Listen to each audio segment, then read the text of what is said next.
This is God's work. Uh-huh. Yeah. We're gonna talk on this one.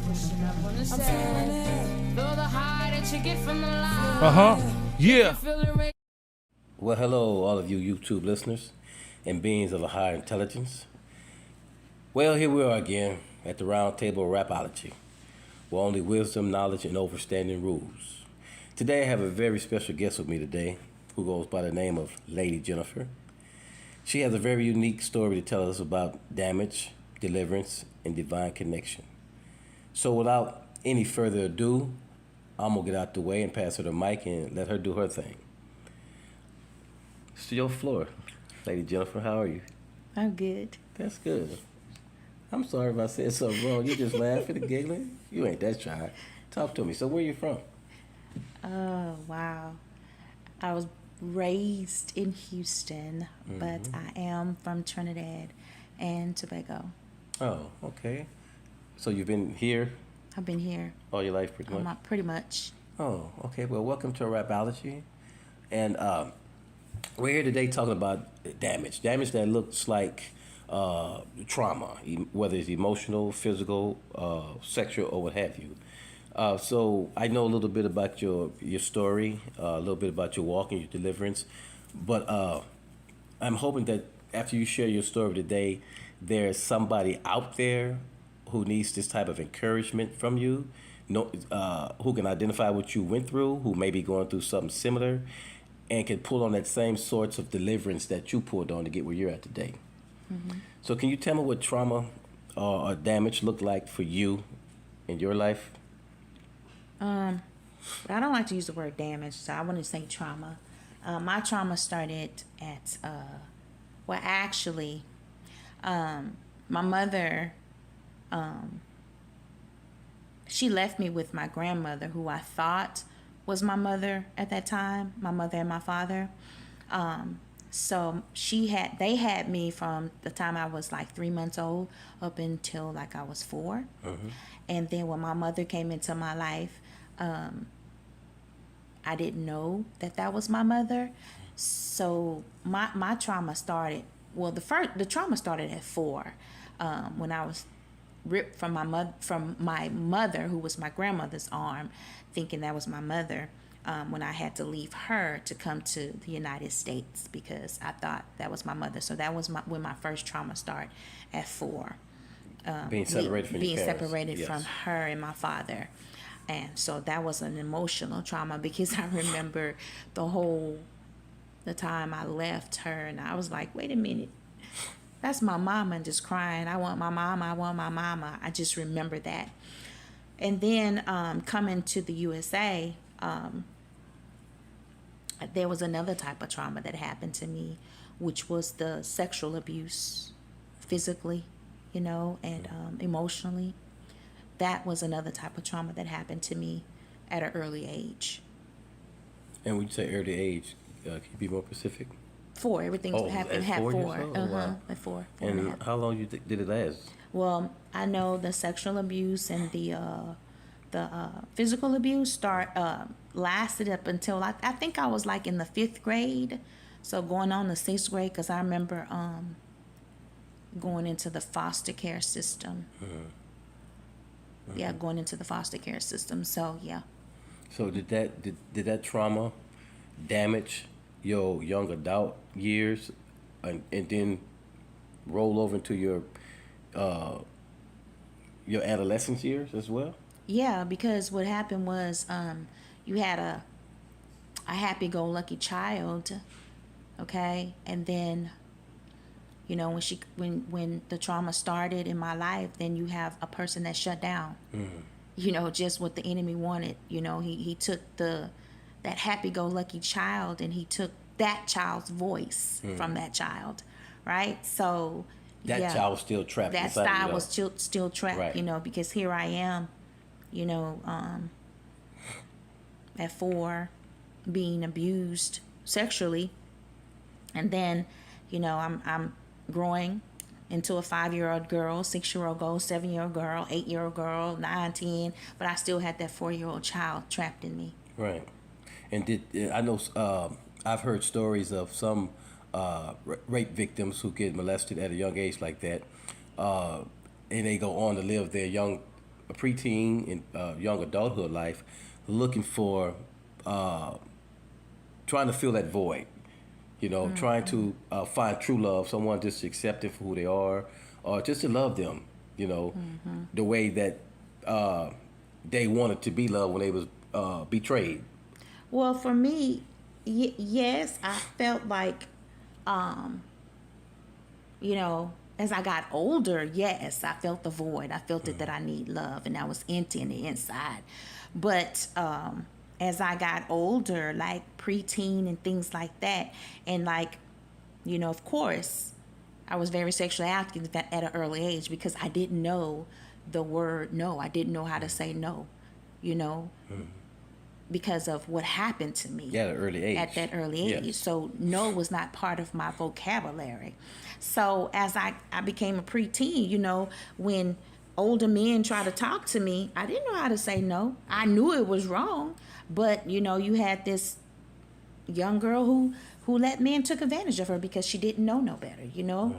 And then as I got older, like in my finished school and things like that, yes, then the emptiness, the void was there. I just wanted to be loved. I wanted to know what it felt like to be loved. So that's when start dating men and these toxic relationship, being in these toxic relationship and dating men to feel like they was gonna fill me up and end up having children, feeling like, okay, well then if I have his baby, he'll love me. And things like that. And if I have his baby, this will make me happy in the inside, when actually it didn't. Right. So I did that. I have 8 beautiful children by 7 different men. And I'm not gonna say for lying. I used to think like, if I have these kids by these men, they'll love me and they will stay with me. But it's only God can fill the void and the emptiness. So God delivered you from God had to, mindset. That exactly, from that mindset. God had to love on me. Right. God had to feel me. As we're sitting here talking, I'm thinking, as black men, I'm questioning myself just listening to your story, and I'm wondering, as black men, where did we get lost? And I say that because you mentioned having 8 children by 7 different baby daddies, and I'm kind of old school. I come up with men stuck with their family. Men was there to raise their children, whether they liked the woman or not. They stuck it out for the kids' sake. So to hear that you gave 7 guys your heart, your time, your attention, your body, bought children for them, and none of them stuck around or here today, as a black man, that's hurtful. It's embarrassing, and I want to apologize to you for our faults as black men for not stepping up to the plate, because just sitting here talking to you today, you guys can't see what I see. This is a beautiful young woman who's been through hell and back. Don't look a day older than her years. Youth has betrayed her. She still look young. You can't tell she been through what she been through if she don't tell you her story, in so many words. So you are the epitome of black strength, strong womanhood, and I just want to encourage you to keep doing what you're doing. Know that you are most definitely a victor and not a victim, because you've survived the trauma and you're here today to talk about it.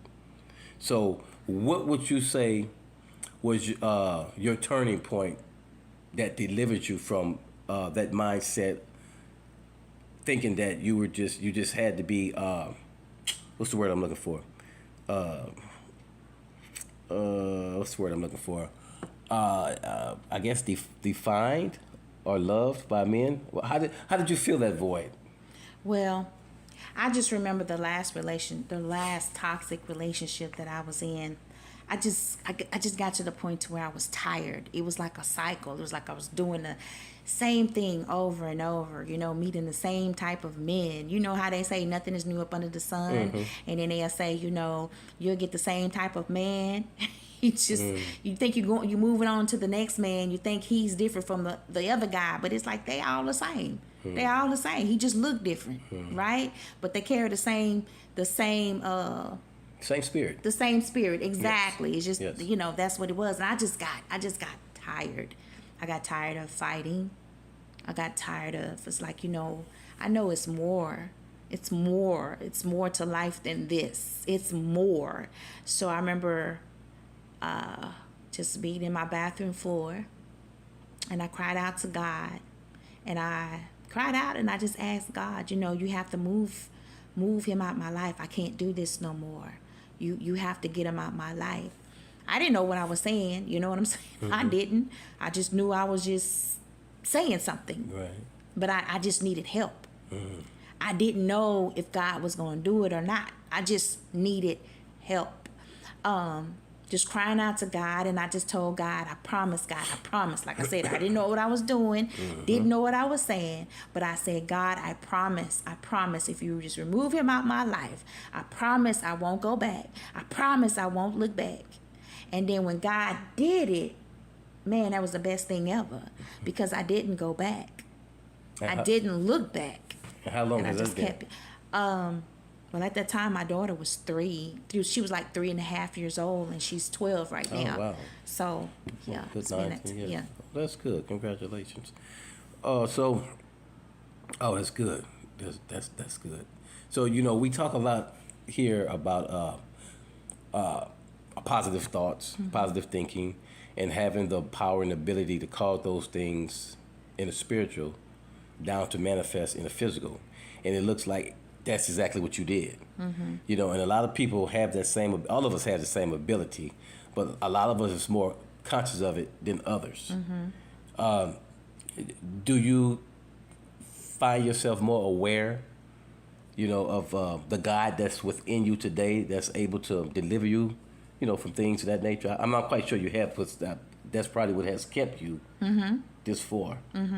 Yeah. Okay. Yeah, I do. I honest.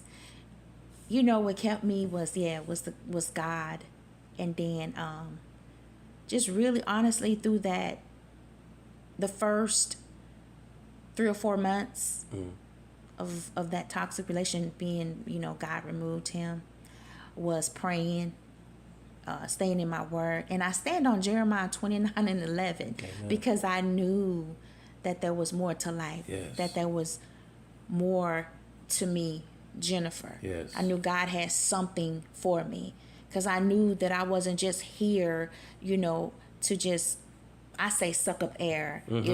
I knew that I was called here to do something. You had purpose. I had purpose. Yes. So I stood on, praying and just reading my word, and that's what kept me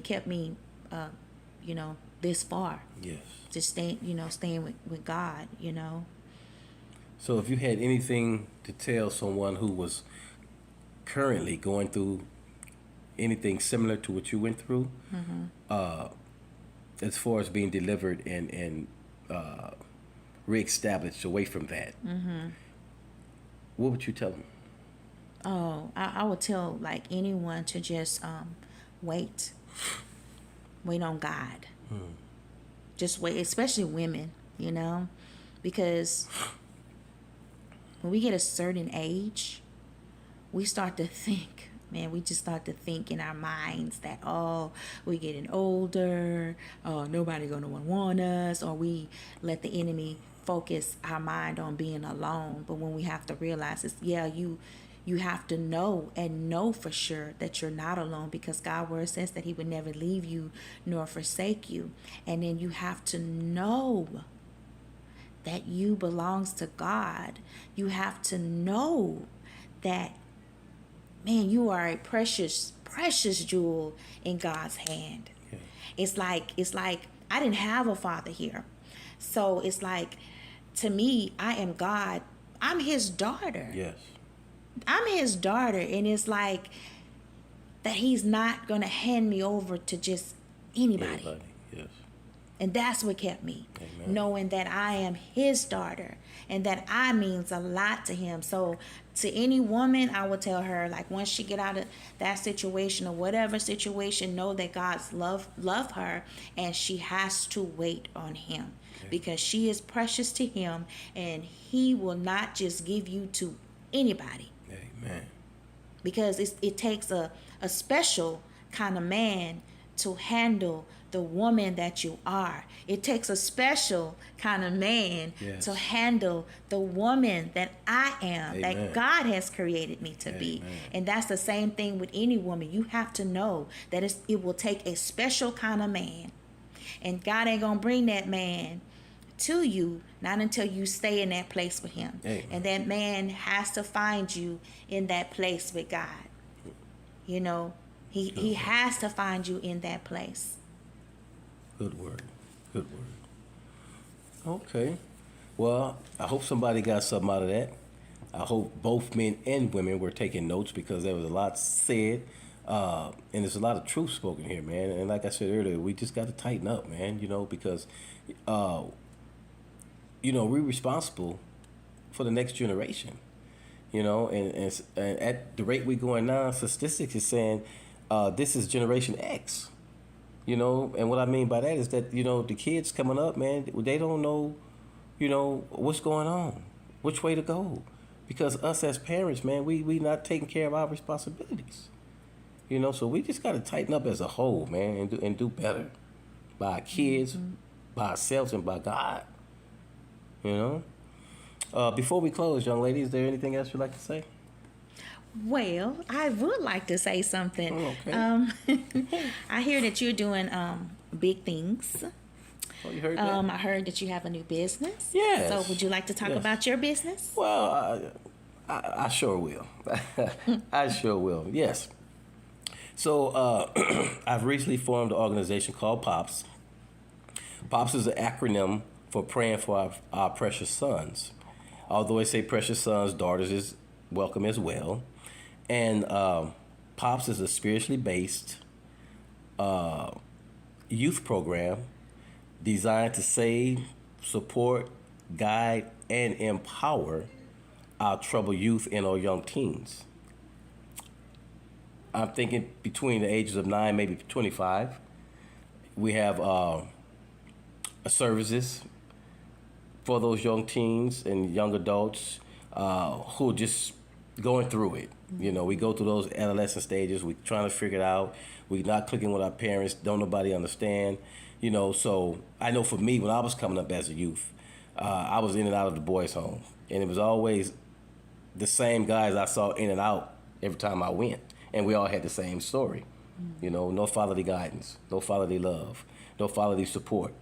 And lo and behold, boys' home led to prison. And I'll see the same guys in prison. So through POPS, we're calling on the parents to get involved with their kids.